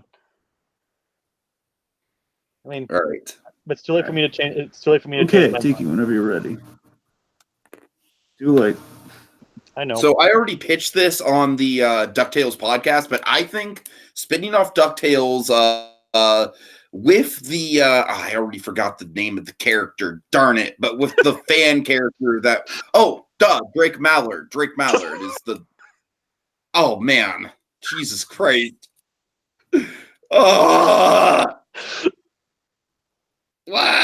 Fuck me. I'll allow you to start over. Can I start over, please? Can I please do over? Hold on. I'm going to leave it in Jacob's hands because Jacob's at the disadvantage right now. I'm going to let him pick. Okay, do you want to let him are you going to allow him to do a do-over? It's your call. I was just like, wait, like Jim Cummings, like that character it's not even Jim Cummings. Jim Cummings is. You're thinking of Jim Starling. You're thinking of the other Jim guy. Cummings, Jim Starling, and then the guy who's playing Drake Mallard is just a very good Jim Cummings sound alike. At least give him Okay, like so- 10. Okay, I'll give him like 10 seconds. Okay, 10. Okay. Is that a 10. good? Is that a good enough compromise? Because he just didn't like speak for the last 10 seconds. Jacob, as far as I'm concerned, you can give him 5 if you want. If you want to give him 10, by all means. I'll make it 7. Okay, 7 seconds it is. Okay. God damn it! Hey, don't blame me. All right. Launchpad is getting stale in DuckTales. Launchpad will make a better side character in Darkwing Duck. Darkwing Duck is already set up. It makes total sense. There. Wow. Oh, there goes my perfect run. Not necessarily. I could easily screw this up. I mean, yeah, you can tell how much confidence I have overall. Beast and Gaston. Just remember, it can't get any worse than Beast and Gaston. Yes. All right. Come on, Jacob. It's already been revealed in as it kind of like it has Darkwing Duck. Darkwing Duck has been revealed in DuckTales, as has Cape Suzette, which is the primary setting of Tailspin. Tailspin is a genre throwback. It's a diesel punk action adventure, like stylized after pulp adventures of the 1930s and 40s. Bringing that to the modern day would be a very interesting move. It's like you have the lovable Han Solo-esque character, his love interest, and all kinds of interesting tales you can tell with that.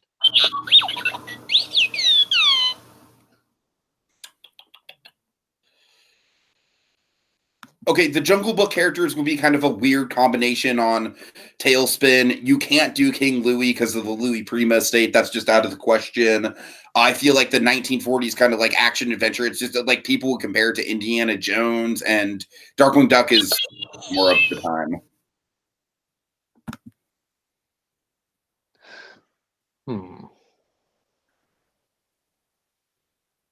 The Louis stuff has already been dealt with. Is legally fine. The original series was inspired by of DuckTales. Was already inspired by Indiana Jones. I mean, Indiana Jones was inspired by Scrooge. All in all, this would be a great pulp series and would bring whole new fans. Okay, point goes to Jacob. Okay. All right. Very straightforward. Yeah, I'd say so. Jacob's on the board. He's still in it, folks. I am very disappointed with myself, man. I blew what should have been a perfect run. Yeah. It's all good, Tiki. I mean, right, it's 4-1. I mean, what exactly? I mean, I don't know what to say about that. Anyways, all right. Off the sauce, Tiki. You gotta lay off the sauce. All right, next question. Okay, do you want a softball or do you want to take it to the mat? Yeah, softball. All right, softball. Best scene in Aladdin, the original Aladdin, the animated one. The animated Aladdin. Okay. There's a lot of good ones. Yeah, there is. I mean, it's one of my favorites.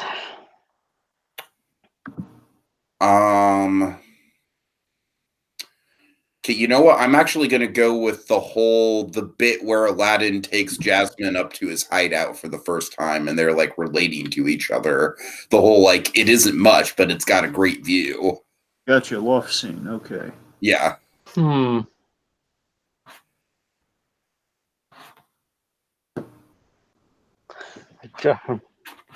That's a good one. Thank you. I just need to think of another good It's not an obvious one either. I wanted to avoid the obvious ones. Donovan has a suggestion, which I'll reveal after Jacob picks his. Is it Snake Jafar? I can't confirm nor deny that. I mean, I wouldn't pick that anyway. Okay, well, it is Snake Jafar then. Okay. I mean, like I said, I wouldn't go with Snake Jafar anyway. Jafar, he's our man. If he can't do it, great! This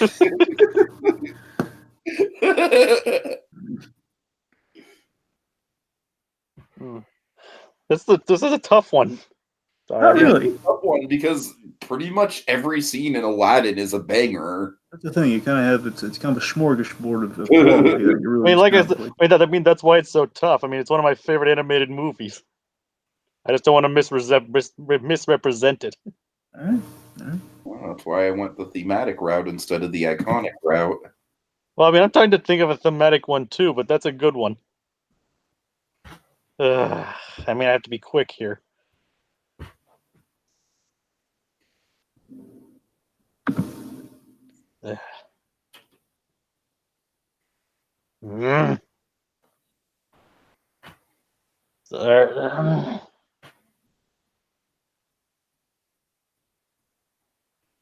I'm so sorry. I'm just not with it today. Okay.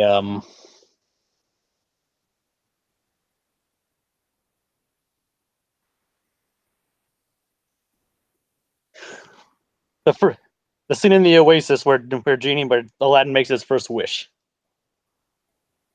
The wish to be a prince. Basically that scene where basically the first extended scene with Aladdin and Genie outside the Cave of Wonders. Okay. All right. Well, for me. So yeah, 2 worlds, 1 family, right? That's kind of like the big thing with my scene. It's like it kind of like pulls together all the themes of Aladdin, you know, like kind of like the street rat and the princess getting together and realizing that their lives aren't so different. In fact, they share the same goals, hopes, and aspirations. And I think it's a beautiful, touching moment. I love how modest Aladdin's flat is, even though it's got a great view. It kind of perfectly exemplifies the diamond in the rough quality.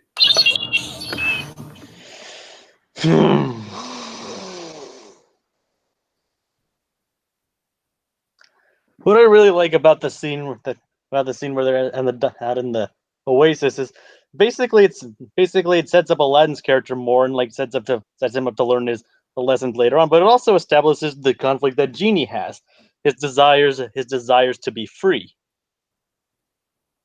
It all and exemplifies like the way their journey will end up. Like, yes, he's this phenomenal cosmic being, but he also has this itty bitty living space. Like, again, proving the theme of power doesn't mean everything. I think we both have good setup and thematic stuff in our scenes, but my difference is that I think the music in mine is better, the animation is better. We get that great shot of the view of Agrabah, which is kind of an iconic set piece shot. I just feel like mine has more staying power.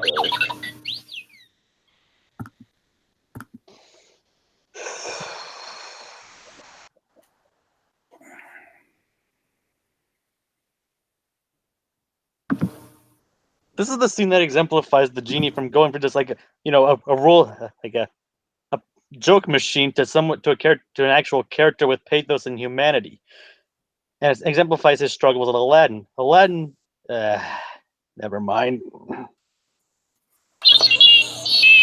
What I wanted to say, I couldn't say in 15 seconds. Right. All right. Let's see. Okay. Let me see if there's any feedback from Donovan here. Oh yes, he pointed out Tiki's like Two Worlds from Family. Love that song from Tarzan, says Donovan Martin. Yep, that's it. One family, man. It's a good song. I was actually just listening to the podcast, The Ride episode of Tarzan Rocks, where they talk about the Animal Kingdom show, and apparently that Animal Kingdom show loved the Two Worlds, One Family thing. It was like the main crux of the whole show. Like they say it a million times in the show, like, yeah, Two Worlds, One Family. Anyways.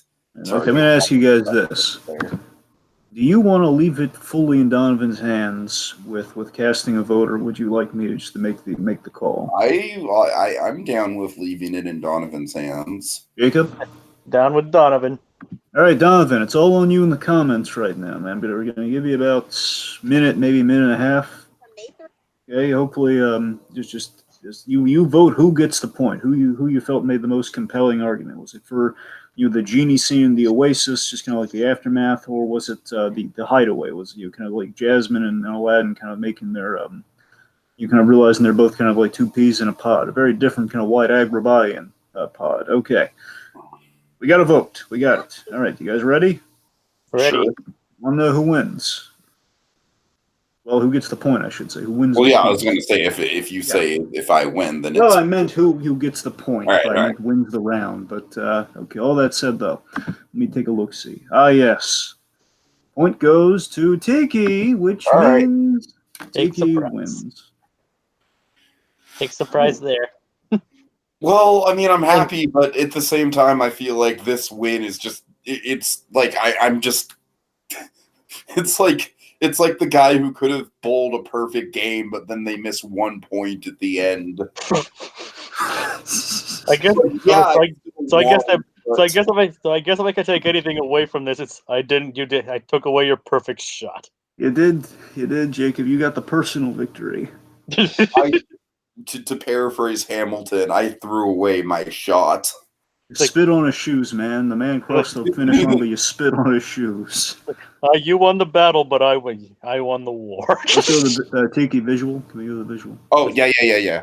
I'm just kidding. Obviously, you beat me to a pulp there. Yes. Okay. But it wasn't a perfect run. It was not a perfect run, Jacob. Yay. Dragon, tell me you didn't. I am confident that if I would have not stumbled on that stupid Darkwing Duck thing, that I had that question in the bag. I'm confident about that because Darkwing Duck is it's such a gimme, man. I should have had that point in the bag. Well, I got to be honest. I was with the last question of the speed round. Actually, I was really leaning towards Jacob, but then he kind of gave up those 3 seconds, which kind of put it really into question because I think Jacob was on fire. Yeah. But again, you guys both agreed to kind of throw it to Donovan, and that's where it ends up though. But it was close. I think Jacob was fully capable of making a comeback. Honestly, as I think of. Personally, I think it might have gone that route, but again, those 3 seconds kind of threw in the question. Sometimes Well, I mean, it all comes down. Like I said, I had some things to say, and I knew I couldn't finish it in 15 seconds. Right. All right. Well, just tell me you didn't give me that point with the tailspin thing out of pity. No. You actually know. Well, no, because he gave you the point because I royally fucked up. Tiki kind of sucked that round. I don't know what I mean, let's be Like, honest here. like, you're like, what's it? Like, oh, what's his name? I mean, Tiki. Look, if you want to be really be honest about it, I mean, Tiki. He made the only points Tiki were able to make were the obvious ones. Like, it's all set up in Ducktales, and there's Launchpad, right? Pretty much. That's the only point I made. Yeah, that's kind of half of the foundation. I mean, my argument would have been more suited to where Launchpad works better. He would work better in a Darkwing Duck show than he works in an ensemble show like DuckTales. Like, that would be the crux of my argument, but yeah, it didn't quite make the whole meta-contextual argument that he probably intended to make. But oh god. Anyways, so that brings it to a close, guys. How'd you have fun? Yes. Yeah. I had fun. Okay, good. All right, the next one I can announce at least is for Toy Story 4 coming out. We're doing a Pixar debate next month. Very exciting. I'm looking very forward to it. A lot of really neat questions we got kind of worked out there. So very excited for that. And then also stay tuned for the finale of Decamarama. Decamarama, that's right, folks. After this, we're hitting some Decamarama, the grand finale, the nostalgic, the member berries aplenty. And hopefully, if whatever I'm cooking up comes to fruition, you can be looking forward to that too. Yeah. All right. Take that, Dragon. That does it for now, folks. Until the next exciting installment of Disney Debates. Da da da da. Da da da da. Da coin. Beast guest.